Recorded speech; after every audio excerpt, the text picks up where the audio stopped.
ఫలాన్ని మిసేసావు. ఎంకిపెళ్లి సుబ్బుసావుకు వచ్చిందంటారు పెద్దలు, అది సామెత కూడా.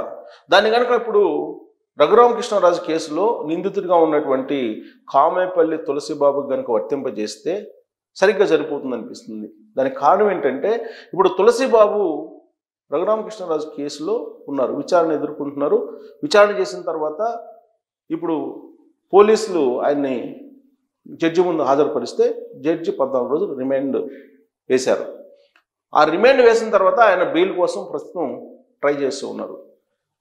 కానీ ఆయన బెయిల్ మీద బయటకు వస్తే సాక్షులను ప్రభావితం చేస్తారు కాబట్టి ప్రతివాదిగా తనని అనుమతించండి అని చెప్పి ఒక పిటిషన్ వేశారు రఘురామకృష్ణరాజు గారు తాజాగా. దాంతో ఇప్పుడు తులసిబాబు బెయిల్ కోసం వేసినటువంటి పిటిషన్ ఏమవుతుంది అనే దాని మీద తీవ్రంగా ఆసక్తిగా ఎదురు చూస్తూ ఉన్నారు అందరూ కూడా. ఎందుకంటే తులసిబాబు అప్పట్లో రఘురామకృష్ణరాజుని సిఐడి పోలీసులు టార్చర్ పెట్టినప్పుడు, 3rd డిగ్రీ ప్రయోగించినప్పుడు ఆయన ఆ ఆపరేషన్లో పాల్గొన్నాడు అనేది రఘురామకృష్ణరాజు గారు చేస్తున్నటువంటి ఆరోపణ.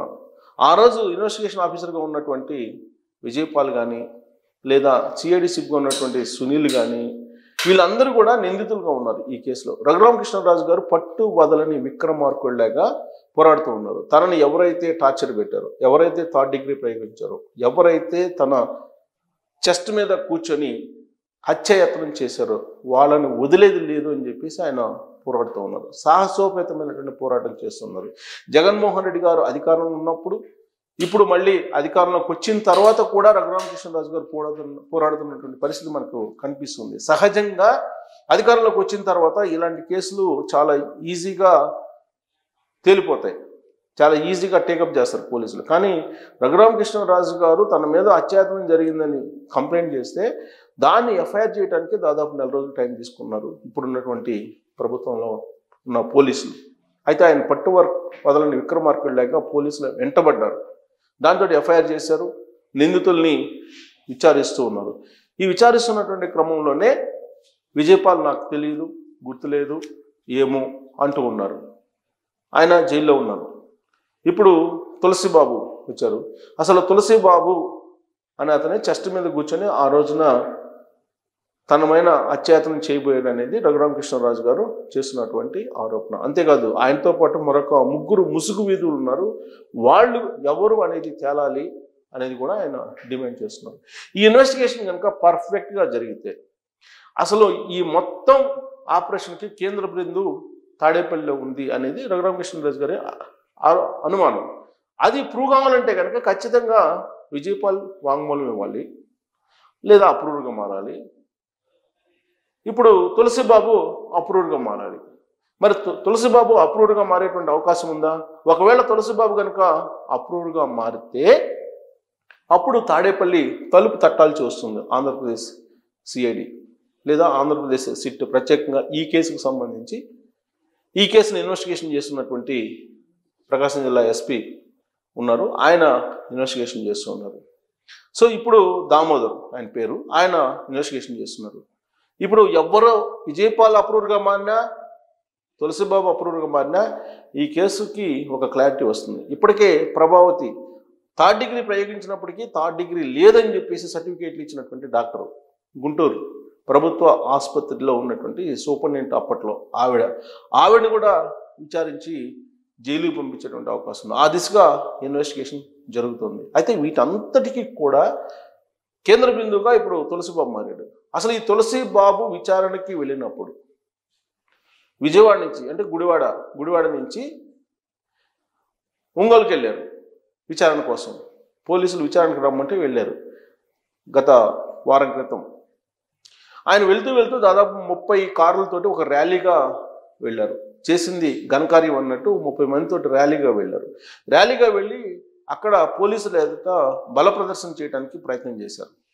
ఆ సందర్భంగా వాళ్ళు చేసినటువంటి హల్చల్లను చూస్తే కనుక అసలు ఇతను వైఎస్ఆర్ కాంగ్రెస్ పార్టీకి సంబంధించిన అనుచరుడా లేదంటే తెలుగుదేశం పార్టీలో ఉన్నారా అనేటువంటి అనుమానం కూడా చాలామందికి కలిగింది. ఆ అనుమానానికి బలం చేకూరేలాగా వెనిగళ్ల రాము గుడివాడ ఎమ్మెల్యే విచారణలో ఉండగానే తులసిబాబుని కలవడానికి వెళ్ళారు. ఆయన వెళ్ళి రాము వెలిగండ్ల దాదాపు గంటకు పైగా ఈ తులసిబాబు తోటి మాట్లాడారు.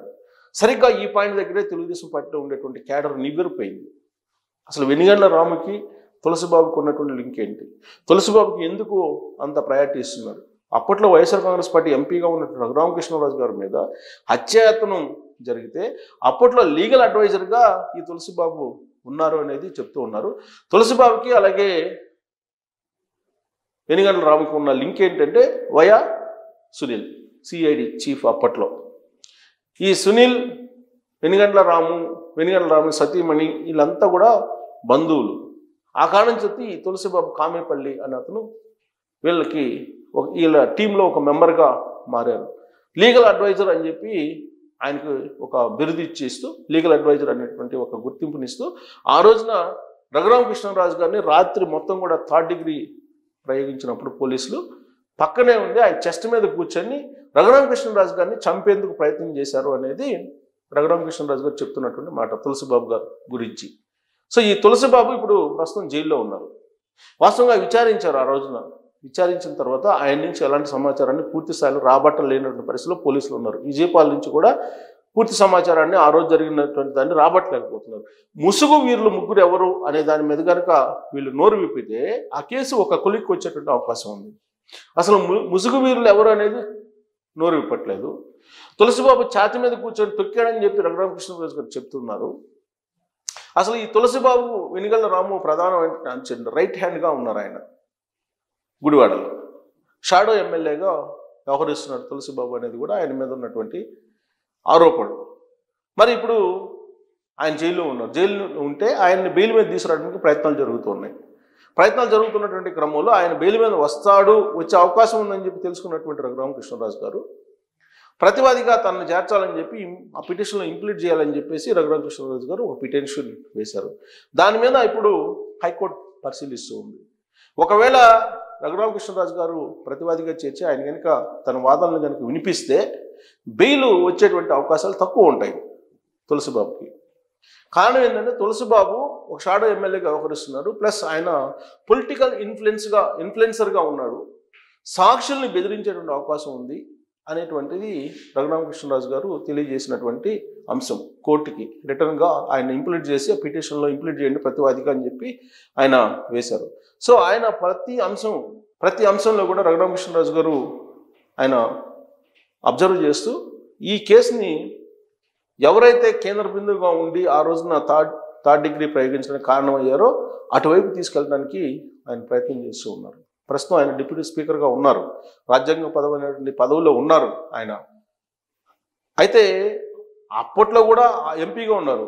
3rd డిగ్రీ ఆయన మీద ప్రయోగించడమే అప్పట్లో ఒక సంచలనం, వివాదాస్పదం, అలాగే ఒక రకంగా నివ్వెరపోయేటువంటి సంఘటన అది.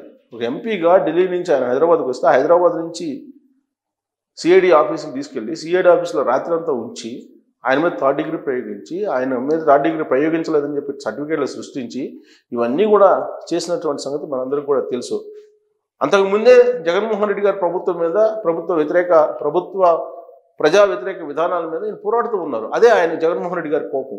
మరి అందుకే ఆయన మీద 3rd డిగ్రీ ప్రయోగించారంటే చాలామంది కూడా అందుకే ప్రయోగించారని చెప్తూ ఉంటారు. మరి ఆ 3rd డిగ్రీ ప్రయోగించినటువంటి వాళ్ళు ఎవరు?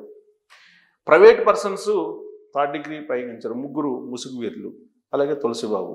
వీళ్ళకి డైరెక్షన్ ఇచ్చినటువంటి వాళ్ళు ఎవరు అనేది తెలియాలంటే అప్రూవర్గా తులసిబాబు లేదా విజయపాల్లో మారాలి.